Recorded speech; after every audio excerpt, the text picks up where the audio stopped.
Sahabat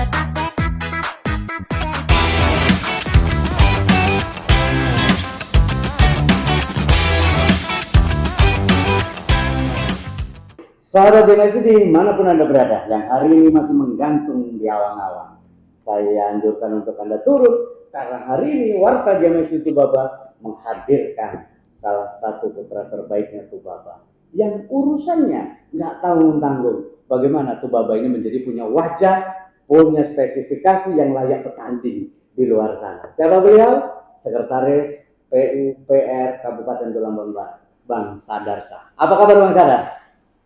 Baik, selamat pagi, salam solid. Salam solid ini salam PU. Oh, solid itu khusus salam Iya, salam anak PU itu salam solid. Salam solid. Karena dia maskulin, kuat, kokoh. Maskulin, kuat, kokoh. Salam solid Salam untuk Anda solid. semua. Iya. Oke, Bang Sadar, per hari ini kan kita nggak kerasa ya, kita sudah belasan tahun lah kita berdiri Tubaba itu. Kemudian dulu saya masih ingat sekali istilah kita bahwa kita ini kabupaten bukan-bukan. Betul. Banyak hal kan gitu. Kemudian kalau per hari ini saya lihat banyak betul keberhasilan yang dilakukan oleh pemerintah khususnya melalui Dinas PUPR untuk bagaimana menjadikan Tubaba itu punya wajah yang punya ciri khas.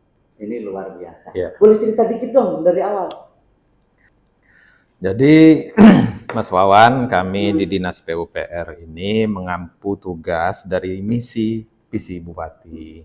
Jadi misi pertama pada RPJM itu, Dinas PU itu mewujudkan konektivitas antar wilayah, infrastruktur jalan, gedung kantor, pemerintah. Kemudian ada satu lagi, misi ketiga pada RPJM, terhadap peningkatan kapasitas dan produktivitas tenaga kerja. Nah, tenaga kerja dalam hal ini lebih spesifik kepada tenaga kerja konstruksi. Jadi itu yang ini. Titik beratnya adalah titik beratnya di sini tenaga konstruksi. Supaya berdaya saing, kemudian dapat bekerja pada sektor konstruksi. Karena untuk kerja di sektor konstruksi ini kan dipersyaratkan ada sertifikasinya, ada sertifikasi ahli, ada sertifikasi pelaksana. Jadi semuanya itu ada terukur, kemudian sesuai dengan standarisasi. Ya, supaya kegiatan kami ini tepat mutu dan tepat waktu. Itu ini. Gitu ya. Jadi repot juga nih ya. Ya. Kalau kami adalah bagaimana tepat guna. Kalau beliau tepat mutu, tepat waktu. Oke. Ya, kemudian yang kedua, saya ingin kan gini, artinya ketika kita berbicara konstruksi, kesiapan dan lain sebagainya, tentu ini kan tidak bisa ditangani oleh sedikit orang. Ya, artinya di Dinas PUPR sendiri di Kabupaten Tulang Bangla itu punya beberapa bidang yang memang dalam hal ini membantu kepala dinas, khususnya dengan di bidang sekretariat yang menggerakkan semuanya ini, itu butuh banyak bidang. Nah, boleh dong diberitahu teman-teman di luar sana mungkin yang belum paham tentang bidang-bidang kita. Oke, jadi saya gambarkan sedikit personil Dinas PUPR itu ya. Dinas PUPR itu ASN-nya itu kurang lebih sekitar 101 orang. 101 orang. Terdiri dari PNS-nya 31 orang. Sisanya TKS. 100 sekian itu, PNS-nya hanya 31 orang. Nah, 31 orang ini terbagi kepada 5 bidang. 5 bidang. Yang pertama bidang tata ruang. Ini tata ruang ini terkait dengan perencanaan tata ruang di daerah. Jadi melayani orang yang ingin memohon untuk diberikan izin membangun, untuk memulai usaha itu tata ruang. Kemudian ada bidang cipta karya. Bidang cipta karya ini ini yang agak berat, bidang cipta karya ini mengampu 7 program. Bidang cipta karya saja, itu ada 7 program? Iya, ada 7 program.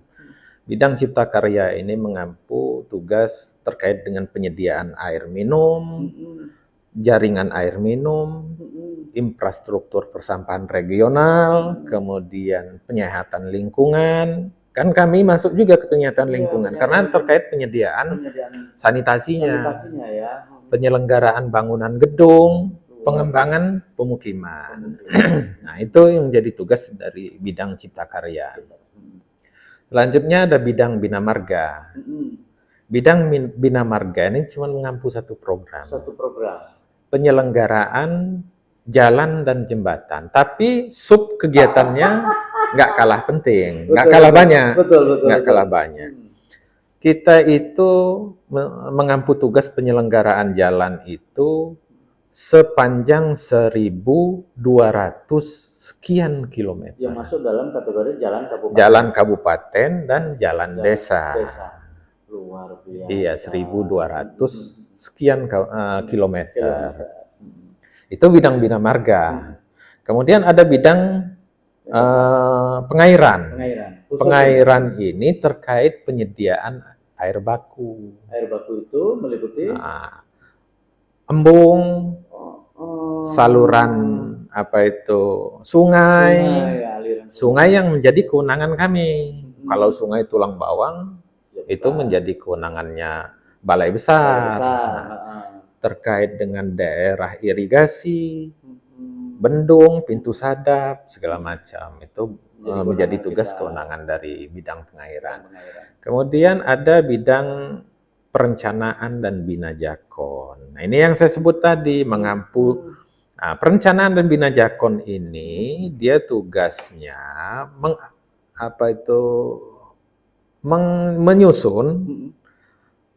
menyusun perencanaan yang direncanakan oleh bidang-bidang teknis. Jadi bidang-bidang teknis itu membuat sebuah perencanaan. Mereka yang nyusun. Mereka yang nyusun. Termasuk bagaimana membuat ranking. Nah, itu mereka berkaitan dengan jasa konsultasi. Jakonnya jasa konstruksi. Nah, jasa konstruksi ini terkait dengan peningkatan kapasitas sumber daya manusia, pelatihan dan sertifikasi.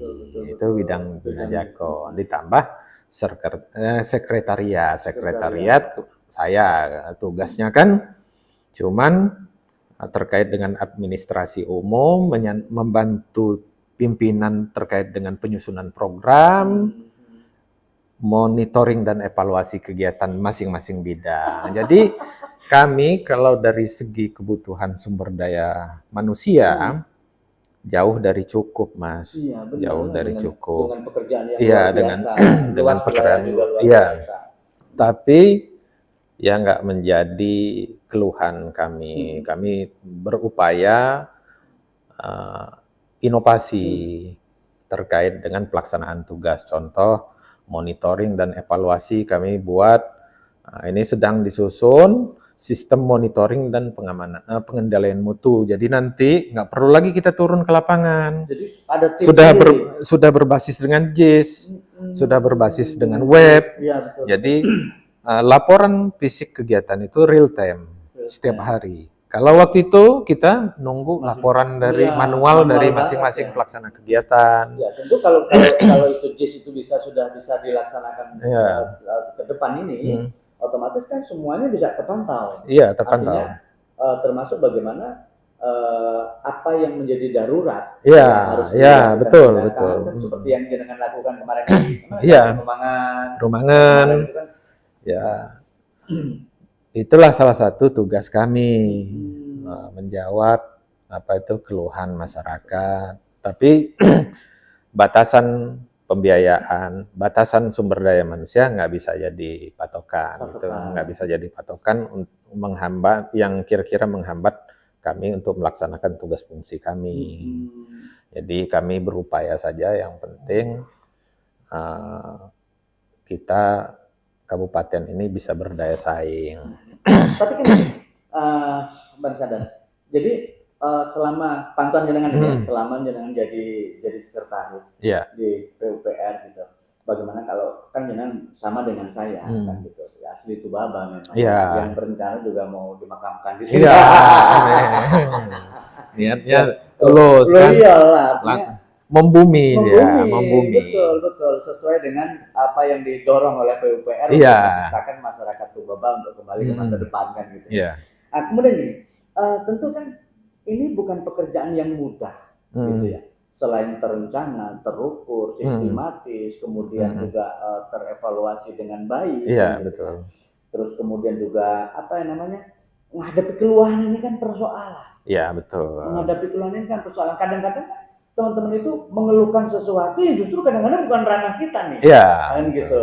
Ini boleh diberi gambaran sedikit. Contoh, kita punya 1000 sekian meter untuk jalan yang memang menjadi tanggung jawab kita kabupaten dan desa. Nah, kemudian yang terkait dengan provinsi itu kan tentu penanganannya beda lagi. Iya, beda. Nah, beda. ini yang perlu mungkin penjelasan yang lebih konkret gitulah ke teman-teman sehingga mereka bisa tahu arahnya. Gitu. Ya, kalau kita bicara kewenangan, kami nggak berhak menangani ruas yang ada di Penumangan. Cuman itu bentuk perintah pimpinan untuk menjaga kondisinya bisa dilalui.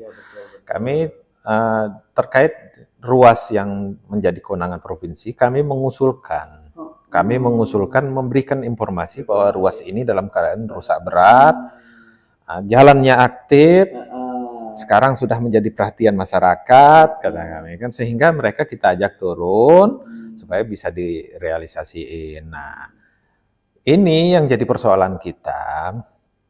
Kita kan merencanakan sesuatu tuh H-1. H-1 artinya kegiatan yang tahun ini dilaksanakan itu direncanakan tahun yang kemarin melalui musrenbang. Artinya ketika terjadi keadaan yang darurat, daerah kan punya cadangan pembiayaan untuk situasi darurat, tapi perlu surat keputusan dari Bupati untuk menetapkan kawasan itu supaya kita bisa tangani segera. Misal contoh kita pernah ada kejadian kebakaran Pasar Pulung sementara. Beberapa waktu itu ya. Nah, itu ditetapkan dulu menjadi situasi yang darurat sehingga kita bisa mengerjakannya. Untuk memulihkan kepada kondisi yang semula. Itu lebih ke penanganan yang sifatnya darurat ya. Tapi ada satu sisi yang memang harus disadari sama-sama dan itu bukti tanggung jawab kita dan kecintaan kita. Kita punya kewenangan untuk memberikan informasi ke provinsi, bahkan sampai ke pusat melalui provinsi. Nah, kemudian gini, berarti ketika semuanya sudah tersusun, ini boleh diceritakan sedikit kasih bocoran program kerjanya PUPR untuk tahun ini yang sedang dan akan dilaksanakan untuk Bapak. PUPR itu mengampu 11 program. Nah, 11 program. Sebenarnya sudah saya sampaikan tadi itu Pak. Ya, Mas Wawan sudah saya sampaikan sebagian tadi. Contoh penyelenggaraan jalan jembatan, pengembangan kawasan pemukiman, penyediaan sistem pemipaan air minum, kemudian penyelenggaraan drainase dan gorong-gorong, itu masuk program-program dinas PUPR. Kemudian program pengembangan infrastruktur persampahan regional, program penataan ruang. Nah, itu program-program yang diampu oleh dinas PUPR. Artinya program ini kan sinergi dengan beberapa dinas ya. Ya, sinergi. Contoh tadi menarik nih persampahan kan gitu. Karena sesuai dengan filosofi kita, kalau kita masih nyampah itu berarti bukan orang Tubaba. Masih nyampah. Artinya ada korelasi dengan dinas-dinas lain. Nah, tanggung jawabnya PU sendiri? Kalau sampah kami penyediaan infrastruktur, kami nggak masuk ke dalam penyediaan infrastruktur. Contoh kita akan bangun TPS, TPS sementara, TPA regional, itu kita yang bangun. Penyediaan infrastruktur. Tapi kalau sudah operasional ke lingkungan hidup. Misal kita kan di persampahan regional itu TPA, di situ ada IPLT, instalasi pengolahan lumpur tinja. Jadi setelah dibangun, kita serah terima, kemudian nanti yang akan mengelola adalah Dinas Lingkungan Hidup. Makanya sebetulnya kalau terkait dengan persampahan yang menjadi leading yang menjadi koordinator kami ini Bapeda. Bapeda kan ada timnya. Contoh sanitasi. Sanitasi itu yang terlibat bukan PU aja. PU penyediaan sarana prasarana, kemudian terkait dengan perilaku hidup sehat, itu dinas kesehatan. Jadi kita itu ada tim sanitasi daerah yang diketuai oleh Sekda, kemudian Bapeda, kami menetapkan strategi sanitasi daerah. Jadi, nah terhadap PU itu terkait dengan penyediaan infrastruktur saja. Iya. Nah kemudian itu kan kembali ke yang pertanyaan tadi bahwa kita tahun ini yang sedang dan akan. Oh iya. Kita kira apa aja nih? Nah yang jalan, yang kegiatannya sedang berjalan, kami ini masih sebenarnya dari 10 program itu yang berjalan itu penyelenggaraan jalan, penyelenggaraan bangunan, kemudian sistem penyediaan air minum, penataan ruang, penyediaan air baku. Nah, untuk program yang lain belum kita jalankan. Karena kita menetapkan skala prioritas. Kita tahu sekarang kan isu yang menjadi isu nasional ini kan terkait dengan penanganan jalan. Penanganan jalan yang menjadi isu ini kan. Makanya kita genjot di jalan juga, Mas. Nggak bisa juga nanti penyediaan sarana perkantorannya kurang. Jalannya bagus. Iya, bidang yang lain tuh nggak beres. Tetap masalah. Semuanya berarti artinya ketika kita mau menentukan sebuah program atau menjalankan program, tetap kita juga memperhatikan apa yang menjadi kelemahan yang justru bisa menjadi daya topang di sini gitu. Oke, gini Bang Sadar. Kemudian kan saya bangga dan justru hari ini JMSI itu berupaya dengan teman-teman yang lain itu apapun yang ada di Tubaba ini yang sudah menjadi wajah utamanya Tubaba, contohnya kayak Islamic Center, terus rumah budaya kita, bagaimana dengan yang lain termasuk Uluan. Ini kan adalah karya-karya luar biasa yang notabene bukan sekedar itu bangunan. Iya, betul. Itu bangunan. Nah, ini mau ngintip dikit nih Bang Sadar. Otomatis ketika waktu pas merencanakan membangun itu secara filosofi juga kita tentu pasti dibocori dulu waktu itu. Boleh cerita dikit nih. Jadi gini Mas Wawan. PU ini sudah mengalami 2 pergantian kepemimpinan. Yang pertama itu adalah Pak Insinyur Robin Shah. Pak Insinyur Robin Shah ini dia terkait dengan penyediaan infrastruktur dasar. Contoh yang sudah ada gedung kantor termasuk dinas PU ini yang menyediakan ini Pak Insinyur Robin Shah. Kemudian pembangunan gedung bupati itu masih pembangunan DPR itu di zamannya Pak Robin Shah. Kemudian setelah itu Pak Iwan Mursalin ini makanya saya pernah saya ungkapkan ke Pak Mas Wawan bahwa Pak Robin Shah ini terkait dengan penyediaan dasarnya dulu. Penyediaan dasar sehingga dia bisa operasional. Di zamannya Pak Iwan Mursalin ini terkait dengan pembentukan karakter Tubabanya. Nah, makanya lahirlah bangunan Islamic Center, komplek yang disebut oleh bupati sebelumnya komplek dunia akhirat. Jadi kenapa dia dunia akhirat? Karena ada sesat agung yang untuk berbincang keduniaan. Nah, ada masjid di sebelahnya. Kita bicara dunia dan akhirat. Tapi ini kan konsepnya keren ya, Mas. Artinya ketika kita sudah bahas urusan dunia, ayo kita mulai. Ya, makanya ada jembatannya. Ada jembatannya. Iya. Ada jembatannya. Kemudian kita di zaman Pak Pak Iwan Mursalin, kita bangun kawasan pelestarian bangunan arsitektur tradisional Lampung. Nah, inilah yang disebut kawasan Uluwan Nure. Uluwan itu kan kalau kita yang seperti disebutkan oleh pimpinan sebelumnya, Uluwan itu kepala, Nure itu hidup. Jadi awal kehidupan. Jadi di kawasan itu juga kita rencanakan, kita ngebentuk kota baru. Kota Budaya Uluwan Nure. Jadi seluas 1.800 hektar. Ya, cuman memang kendalanya terkait dengan lahan. Sementara kita sudah bangun jalan, sudah kita bangun jalan, kemudian kita bangun kawasan pelestarian, rumah tradisional, kemudian ada pihak swasta yang mengisi. Jadi kan yang menarik itu kan begini, jadi bagaimana PUPR yang notabene ini urusannya keras-keras nih kan, bangun dan jalan, itu kan keras-keras. Tapi di sisi lain juga ada satu nilai yang turun harus teraplikasi di situ, gitu loh. Ini tentu bukan persoalan mudah menurut saya, dan peran sekretaris dalam hal ini penting sekali.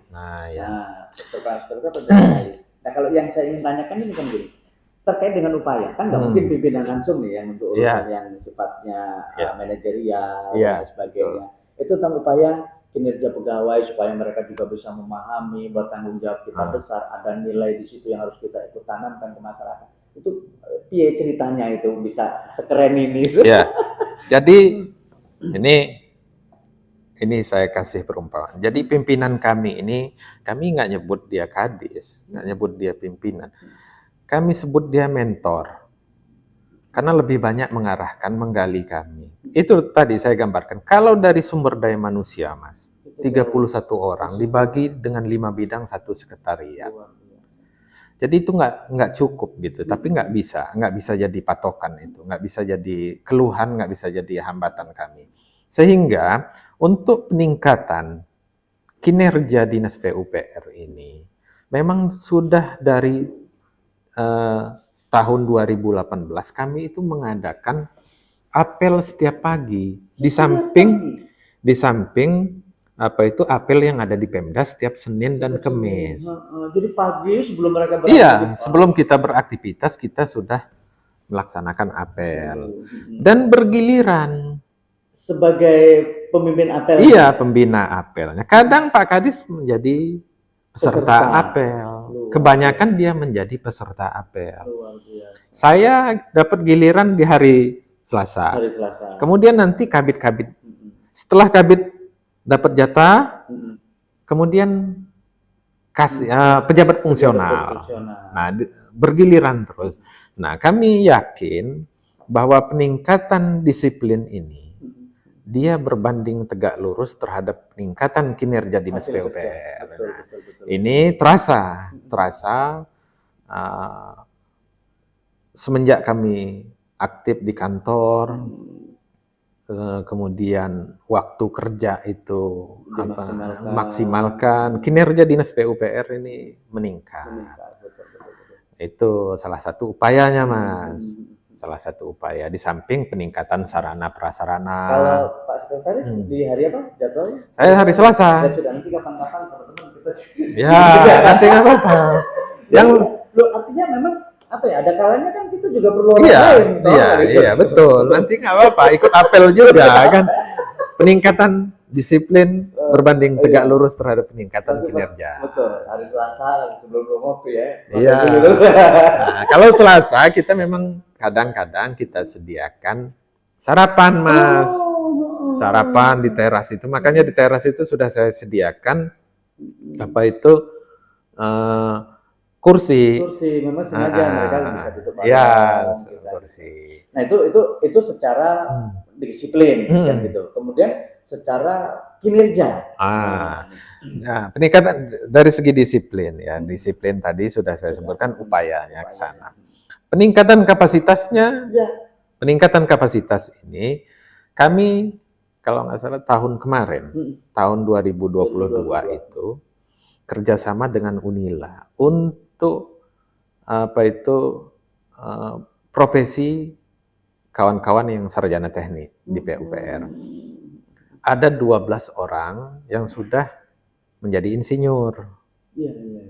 Sudah predikat insinyur. Kalau sudah insinyur, Mas, kan itu ada report yang dibahas di situ. Pasti ada peningkatan pola pikir, peningkatan kerja, peningkatan pengelolaan administratif, manajemen pelaksanaan kegiatan itu sudah pasti. Nah, jadi kami yakin dengan peningkatan kapasitas melalui pelatihan, melalui pendidikan, kemudian peningkatan disiplin, itu pasti dampaknya terhadap peningkatan kinerja. Karena kan gini, Mas, kami ini dari latar belakang yang berbeda-beda. Betul. Cuman disatukan di Dinas PU ini mengampu dua sasaran. Sasaran strategisnya kabupaten. Itu yang saya sebutkan tadi. Penyediaan infrastruktur dasar, konektivitas antar wilayah, kemudian terkait dengan penyediaan peningkatan kapasitas tenaga konstruksi lokal. Jadi itu yang menjadi isu utama Dinas PU itu. Di samping kalau jalan sudah masuk konektivitas. Itu upaya-upaya kami Dinas PU. Oke, itu kan terkait ya. Kita sudah ngobrolin tentang bidang-bidang di PUPR. Terus kita juga sudah ngobrolin bagaimana program yang kemarin dan program yang akan datang juga yang sedang dilaksanakan. Kemudian upaya keras bagaimana Pak Kadis dan Pak Sekretaris ini membangun semangat, kinerja, kedisiplinan, kapasitas di teman-teman kepegawaian di lingkup PUPR. Nah kemudian gini, yang tidak kalah penting, bagaimana upaya kita menyadarkan masyarakat bahwa apa-apa yang sudah dibuat oleh pemerintah melalui PUPR dan dinas-dinas yang lain, itu pemeliharaannya, pelestariannya juga ada di dalam masyarakat. Itu seperti apa, Mas? Nah, kita itu yang ada kaitan dengan masyarakat, yang berdampak langsung ada tiga. Di samping penyediaan infrastruktur persampahan ya. Yang pertama jalan, saluran drainase dan gorong-gorong, sistem pemipaan air minum, dan sanitasi.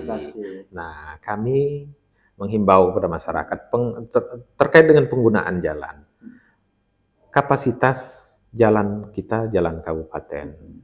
Kalau dia di desa jalan lingkungan, Mas.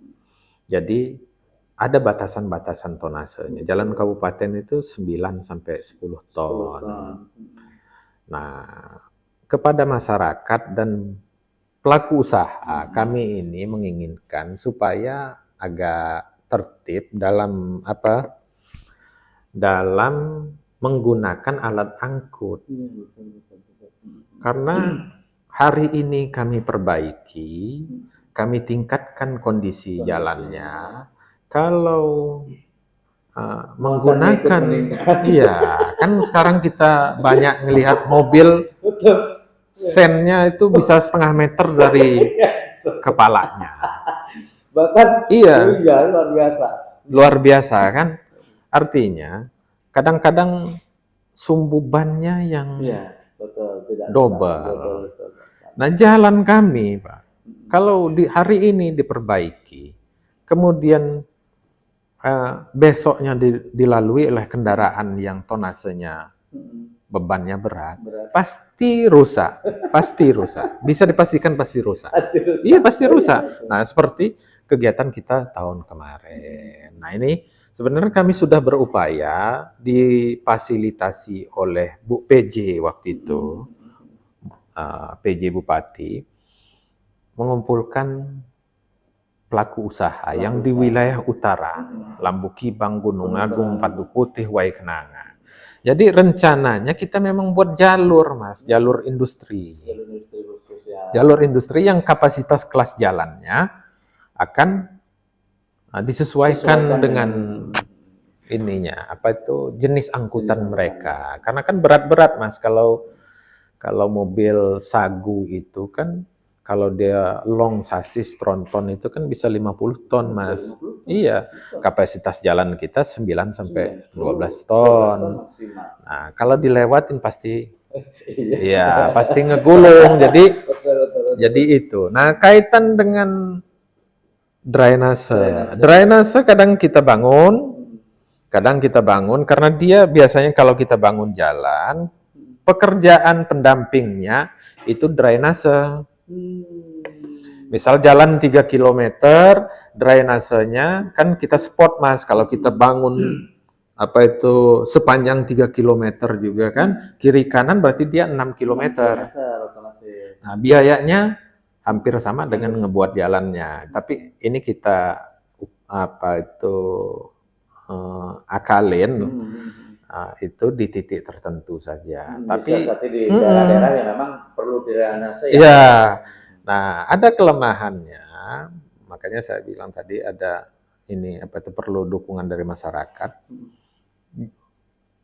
Kawasan pemukiman kita ini kan tidak seperti di kota. Ya, betul. Nah, ukuran perumahan kita kan 1/2 hektar, seperempat hektar. Kemudian masih kadang-kadang dijeda oleh kebun. Betul. Nah, jalur drainase yang kita buat kadang-kadang begini. Kan kalau dia lokasinya masih kosong, dia masih lokasi perkebunan.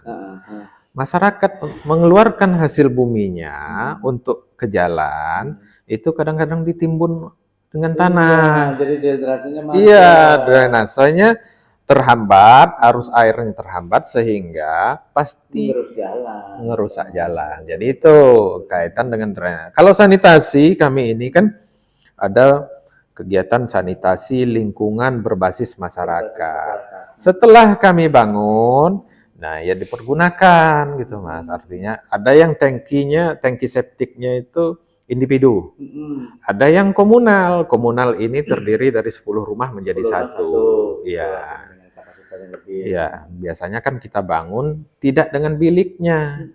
Nah, nanti bilik yang ngebangun masyarakatnya. Nah, ini bisa dibuat kelompok penerima manfaat. Nah, jadi kelompok ini yang mengatur sekaligus memeliharanya.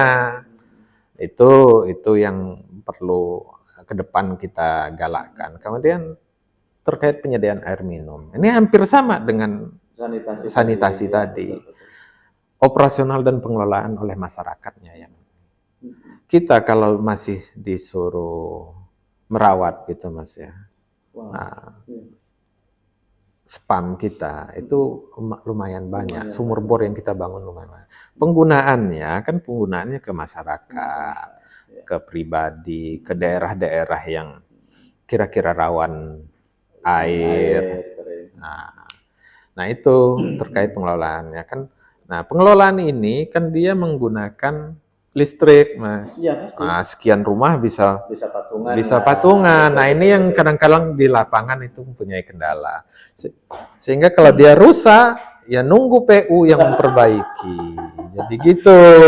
Berarti penting dong. Artinya ada kelompok penerima manfaat. Mereka juga ada koordinatornya. Ya, betul. Apakah itu lewat aparatur Nah, iya, karena dia ditetapkan oleh surat keputusan kepala kampung. Oke, Mas Sadar, nggak kerasa ini banyak yang sudah kita bicarakan. Mudah-mudahan ini menjadi manfaat lah untuk semuanya. Informasi bukan sekedar tambahan, tapi ini adalah informasi dasar di mana semua pihak, semua lapisan masyarakat ternyata punya tanggung jawab yang sama. Tidak semua dibebankan kepada PUPR, tapi justru jantungnya ada di masyarakat itu sendiri. Oke, terima kasih. Dan sebagai pesan kalimat yang keren untuk seluruh teman-teman PUPR yang hari ini sedang berkarya di luar sana dari seorang sekretaris Sadar. Untuk rekan-rekan dinas PUPR, tetap jaga kesehatan, kemudian jaga komunikasi, salam solid. Solid itu kuat. Nah, itu dia. Oke. Dan untuk masyarakat Tubaba semuanya dan juga semua insan-insan yang hari ini cinta dengan Tubaba, mari kita beri salam paling hangat untuk mereka dengan salam Salam tuh Bapak.